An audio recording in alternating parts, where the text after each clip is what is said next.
Good morning, everyone. Good morning. John Henry Soto here. I'm 2 minutes late or 3 minutes late. My microphone started acting up. Good morning, everyone. So that's the subject that we're going to be discussing today. I hate when that happens. Technical things, it's just so annoying, especially this early in the morning. I've only taken 2 sips of this thing, 3 sips. Still not enough.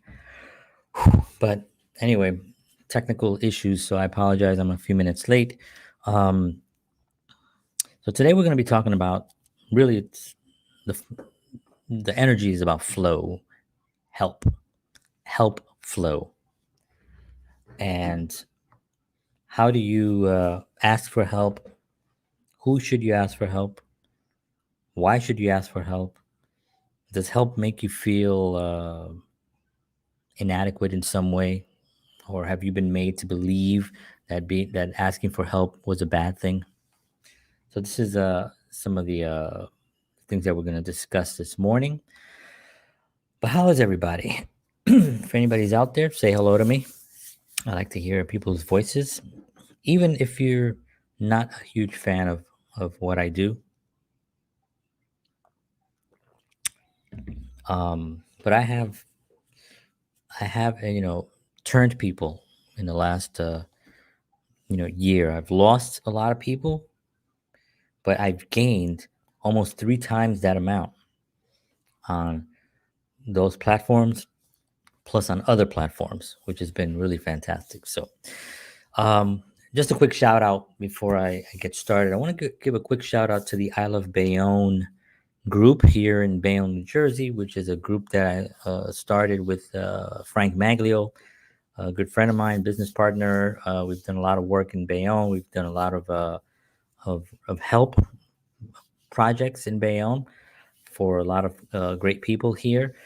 And we decided let's start this page, going on almost 3 years now, and the page has grown to a good almost 2,500 people. The community is active on the page, which is very important for a page. People do post. We have a lot of businesses that are posting. We have and people are engaged. That's the key thing. If you go into the analytics of Facebook and you go into the back pages to see how many people are actually active on pages, that's a very important thing. So we had, last time I checked, we had 2,500 people, and almost 1,600 were consistently active. So meaning that there was a lot of people just watching the page or going to the page, and just viewing anything on it. You can actually count that as somebody that's engaged, right? They're called like impressions, I should say. So anyway, I want to thank them. Anybody that's on the Aleph Bayonne page, I appreciate you. I'm putting this show, this morning thing, also on the Aleph Bayonne page, as well as a lot of businesses post their content there. And starting next week, I'll be shouting out one of the businesses that posts stuff on there, on the page consistently. Okay, let me wake up a little bit here. All right, so we're going to be talking about, this is number 5 today. Uh, if you're having problems or feel stuck, ask someone you trust for help. Ask someone you trust for some help or advice, but never ask any. But I'll give you that again. But never ask someone to hire you because you have a relationship with them, and always make yourself available to help someone. So, why did I put this one together? It feels like it's 3 parts, but it really isn't. It all has to do with help. First part is, if you feel, obviously ask for help if you feel stuck in some way. The second part is really, um, you don't want to ask someone for help because you feel that they either owe you, or because you even just know them. Like, that could be that happens to me. It happens to my wife a lot too. She's a teacher, so people don't really know her, but they feel like they could ask her something based on teacher. They feel like they could ask me something based on certain things, and we may not be the right person, right? But I always say, ask me, because I just like to try to help anybody, and my wife is the same way. So I think it's important that you're open and available to help someone when you're, especially if you have some information, if you're in the field. So if somebody will call me up and say, I want to get into acting, how do I go about it? Or how do I start podcasting or videographing or anything like that? I'll have information on that. Um, but when you're asking for help, like when I'm asking for help, I have to make sure that I'm asking someone that really is, um, that I trust. Someone that I know and that I trust, um, especially someone that I don't feel is going to give me some advice that's counterproductive on the goals that I'm trying to achieve, right? And I think that that's one of the mistakes that a lot of people get into, where they take their most inner passions and love and something that they really want to do, and they present it to someone, maybe a family member or their best friend that they've known for a long time. They present it to them, and what they get back is negativity, or they might get back a help. I care about you, I don't want you to get hurt, I don't think you should do that.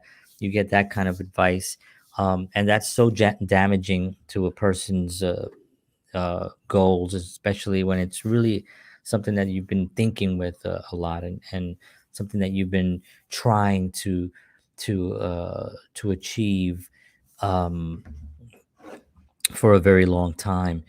When we're on this journey, we run into a lot of different people on the path, and that path is filled with positivity, negativity, and it's just part of the game, right? You have to be able to accept, um, whatever comes your way, right? I talk about the two rules for happy living, right?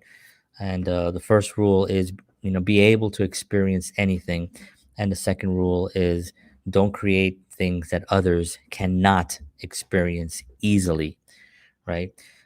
These two rules are extremely important because, it puts everybody at a cause and a responsibility level, right? It raises both those things, right? So, cause meaning be able to experience anything, whatever is in front of you, be able to see it, to take it, to acknowledge it, whether it's whether you don't like it, it's fine, but you have to be able to experience it. We're living in a very emotional time right now, right? Everybody's charged up and emotional, and when you're very emotionally charged, rationality kind of sometimes goes out the window. So it's very difficult to see things as black and white, or see things for what they truly are, because they've been occluded in some way. And because of emotions, it's like, it's when if you get really, really angry, you get blinded, right? That's what's called, blind rage, right? That's what's called road rage, right? People are on the road and, why would somebody on driving, heading somewhere, decide that they want to do something completely horrific, you know?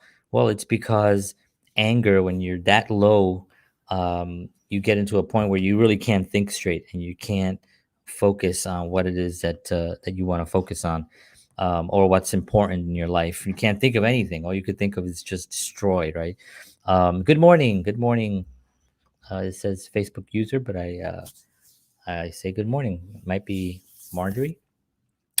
So this is a very important thing to understand, that whenever you do bring up one of your passions and one of your goals to someone, and you say, listen, I've been thinking about this for a very long time.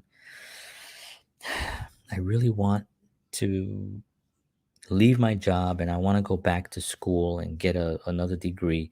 I want to go into another industry, let's say. And you say this to someone, you have to make sure that when you do say this to someone, that it's in the direction of someone who's going to receive it, duplicate it, and give you back an honest opinion of love, with care. And that's number one. The second thing is, whatever they say, whatever they say, good or bad, supporting, not supporting, you still have to move forward with what you feel.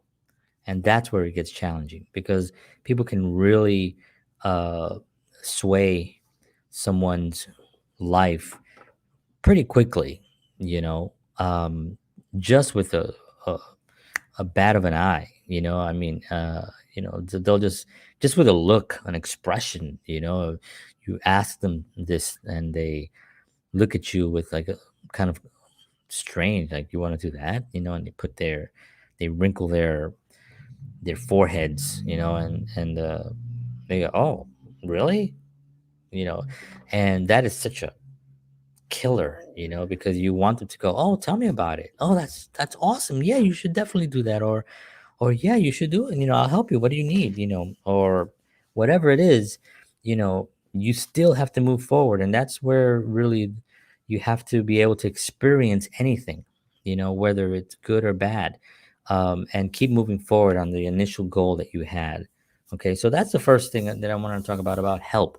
You know, when you're asking for help, know who you're asking, qualify. I remember yesterday we were talking about or was it yesterday? I don't remember what day it was, but we were talking about basically having a group of people in your environment that are supportive, right? And that you support. Um, and this is the group that you really have to kind of go to first, right? It may not be a spouse, it may not be your partner, may not be your mom or your dad or your brother or your sister. You know, it may be uh, someone that at the office that you just feel you trust, or someone at the office who you have great conversations with, or um, who knows who it can be. It could be somebody on social media that you've never physically met, but you've had great conversations with over the interweb. And it might be that, you know. Second thing I wanted to talk about was about people who decide not to ask for help, right? They just don't want to ask for help because we're in this strange thing. I think it's two sides, right? There's asking and receiving way too much help, right? You know, help that you don't necessarily really need, but it's nice to have. This is a welfare culture also. Growing up in the South Bronx, uh, in the welfare system, I remember being at the welfare office and seeing people screaming at the window, "Where's my money? Where's my money?" You know, and I remember sitting there as a kid and thinking to myself, you know, we're here, they're trying to help. I mean, I was kind of a strange kid. Always thinking about. I was always thinking. I was kind of a quiet kid, um, and I would always just look and wonder. You know, here's this person who looks like hell. Doesn't look like they've been really taking care of themselves at all, and you know, screaming for this money that we all need. You know, we're all here trying to get. You know, why are you any different? Why do you think you're more important? You know, of course, I don't know everybody's specific circumstances, but I'm thinking to myself, dude, you know, we're all here trying to get this help that we need, you know. But then there becomes a dependency, and that's the help that's on the other side. That's not really help, right? Uh, that's enabling someone's uh, abilities to take care of themselves, right? Taking away someone's responsibility. Um, Morale is the basis. Production is the basis for morale, right? It's when you're producing and your morale is up. When you're not producing and you're being given stuff, your morale goes down, right? And then you still start demanding more things, right? This can be quantified by just reading a lot of different historical things that have happened through our in our country and other countries, if you're interested, as well as the current situation of our nation right now. You can actually go and you have to read stuff. You have to go and investigate. Right? It's just not on regular news. It's not meant for that. Right?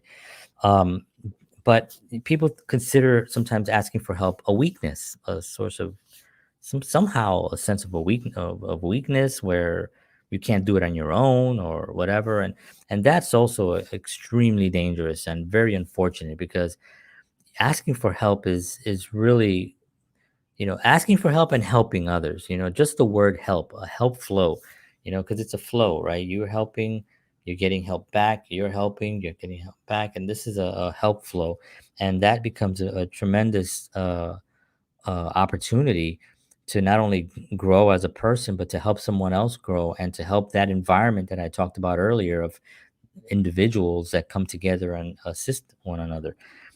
So it's not weakness, it's actually strength. When you go to someone that you trust and you say, listen, I need help with this. Can you help me with this?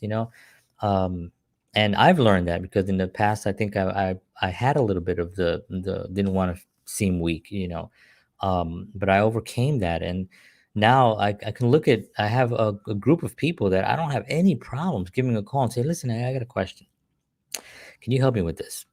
And I know that I'm going to get back not only an honest answer, but a loving answer because I just know that at this point. I've already spent many years putting these people around me. I don't like to hang out around people that are negative or that are critical. I've disconnected from a lot of people that I've noticed that are just critical of my lifestyle, and I've just cut the cord. I just don't hang out with them. I don't talk to them. I don't visit them. I don't do anything. And it's very simple, actually. Once you do it, you become free, and you become like, oh wow, I didn't realize how powerful that negativity was and how much it was bringing me down. But when I did that, and it started in 2013, when I really started disconnecting from people that really I knew I couldn't go to for help and were just critical, my life just started going up. I started this. This is using my hand as a statistical thing. Anybody on the podcast? But yeah, my hand, my stats were just going up and up and up, and it was a wonderful experience to feel and to actually be able to take a deep breath and be like, wow, I could have been stuck in that for a very long time, and I got out. Um, so another thing I want to talk about is to know what to ask, right? You want to know what to ask because you don't want to give someone that you're asking, you want to give them enough information that they can process it and give you a good answer where you're not kind of stumbling over what you want to say. So it goes back down to the journal that I talk about, right? You get your journal. I have my journal right there. You get your journal and you write down how you want to ask, what you want to ask, who you want to ask, and then just block it out as like, okay, I'm going to do this on Thursday at 10 a.m. because I know they're available. I'm going to give them a call or I'm going to text them first and ask them, listen, can I have a conversation with you? Can I talk to you about something? And I do that all the time with my broker here, Ben Costanza. I just send him a text, hey, can I talk to you? And he'll be like, yeah, sure. And we'll set up a time and we'll have a conversation, whether it's real estate. I'm a real estate agent as well.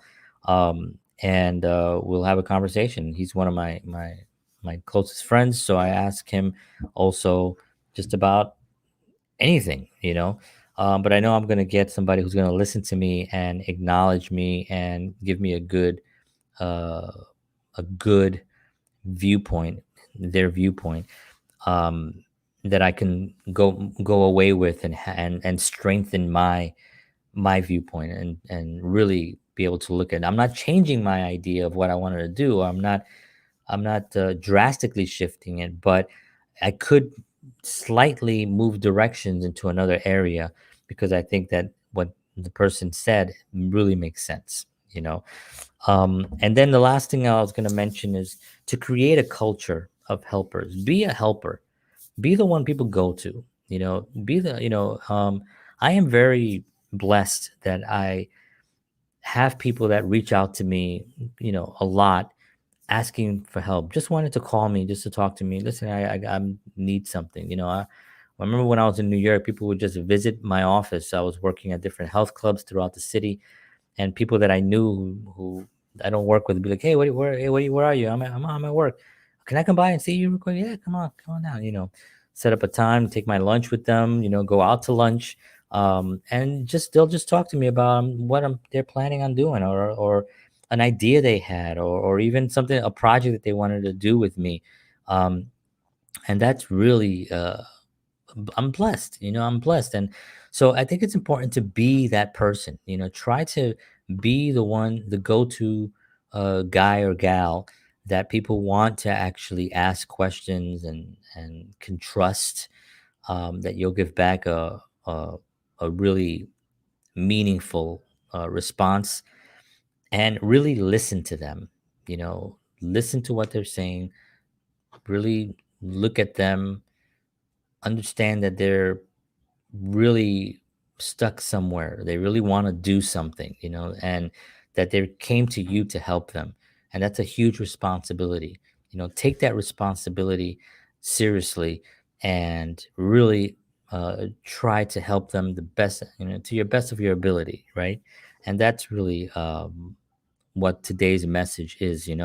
Really be a helper, create a culture of helpers, people that help each other, that, if you have a Zoom meeting together with like six really great people that you can go to with anything, and feel good about it. And this is my final thought is, when you're asking for help from anybody, if you don't feel good at the end of the conversation, you're going to the wrong person. You're just going to the wrong person. Okay. You have to really be able to go somewhere where at the end of that conversation, you're going to walk away and say, thank you.